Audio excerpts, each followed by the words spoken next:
ایک دن حضور کے پیچھے بیٹھا ہوا تھا، سواری میں حضور کا ردیف تھا، تو حضور نے فرمایا، اے بیٹے، اے لڑکے، میں تجھے کچھ کلمات سکھاتا ہوں، تو اللہ کے حقوق کا خیال رکھ تو وہ تیری حفاظت فرمائے گا۔ تو اللہ تعالیٰ جل شانہ کے احکام کی حفاظت کر، تو اسے اپنے سامنے پائے گا۔ اذا سألت فاسأل اللہ، جب سوال کرے تو اللہ سے ہی سوال کرے، اللہ سے مانگنے کا مزاج پیدا کر لیں کہ فرمایا تمہارے جوتے کا تسمہ بھی ٹوٹ جائے تو وہ بھی اللہ سے مانگو۔ ضرور بازار میں جاؤ دکاندار سے، لیکن حقیقی طلب اللہ سے ہونی چاہیے۔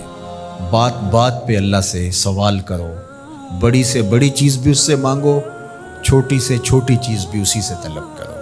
ہماری ساری ضرورتوں کا کفیل ہمارا رب، ہمارا مالک ہے۔ تو دوسری نصیحت یہ کی کہ جب تو استعانت طلب کرے، مدد طلب کرے، تو اللہ سے ہی استعانت طلب کرے۔ وعلم، اور جان کہ اگر ساری امت، سارے لوگ، پوری قوم جمع ہو کے تمہیں فائدہ پہنچانے کی کوشش میں لگ جائیں تو تمہیں وہی فائدہ پہنچا سکتے ہیں جو تیرے لیے تیرے رب نے لکھا ہے۔ اور فرمایا وَإِنِ اجْتَمَعُوا عَلَىٰ أَن يَضُرُّوكَ بِشَيْءٍ، اور اگر تمہیں نقصان پہنچانے کے درپے ہو جائیں، لم یضروک الا بشیء قد کتبہ اللہ علیک، تو تجھے صرف وہی نقصان پہنچا سکتے ہیں جو اللہ نے تیرے لیے لکھا ہے۔ سارا زمانہ بھی مخالف ہو جائے، تیرا کچھ نہیں بگاڑ سکتا۔ ہاں، تیرے مقدر میں اگر کوئی چیز، کوئی بگاڑ لکھا ہے تو وہ ہوگا، اس کا ذریعہ وہ بن جائیں گے۔ تو اس لیے پھر اسی سے مانگو، اسی سے طلب کرو۔ رفعت الاقلام وجفت الصحف، جو لکھنا تھا اللہ نے لکھ دیا، لکھنے کے بعد قلم اٹھا لیا گیا اور جن صحیفوں پہ لکھا تھا وہ خشک ہو گئے۔ اب کتابیں بند ہیں، تو اس لیے اس نے تیرے لیے جو لکھا ہے وہ ہو کے رہے گا، تو خام خواہ لوگوں سے ڈرنے کی ضرورت نہیں ہے، اور تیرا فائدہ، تیرا نقصان اسی کے دستے قدرت میں ہے، تو اسی سے طلب کر، اسی سے مانگ۔ اور فرمایا تو اللہ تعالیٰ جل شانہ کو رخاء میں، خوشحالی میں یاد کر، یعرفک فی الشدہ، وہ تجھے مشکل میں پہچانے گا۔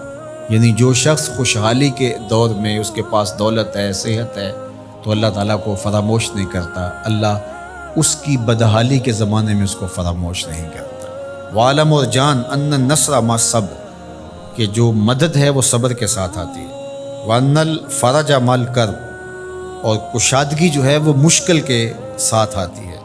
وان مع العسر یسرا، اور سہولت جو ہے وہ مشقت برداشت کرنے کے بعد آتی ہے، تنگی کے بعد فراخی آتی ہے۔ پہلو مشکل پھر تمنا، پہلو کنڈا پھر پھول، شاید مگروں پہلو مکھیاں ڈس دیاں ڈنگ والیاں۔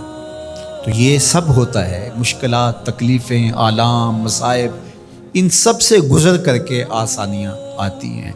خود حضور کی زندگی دیکھ لیجئے، مدنی زندگی، مکی زندگی کے گزرنے کے بعد، طائف کے مراحل کو طے کرنے کے بعد آتی ہے۔ تو ہم ڈائریکٹ اگر چاہیں مکی زندگی کو اختیار کیے بغیر اور طائف کی مشکلات اور سنگلاخ راستوں سے گزرے بغیر مدنی برکتیں حاصل کرنا، تو وہ نہیں پا سکتے۔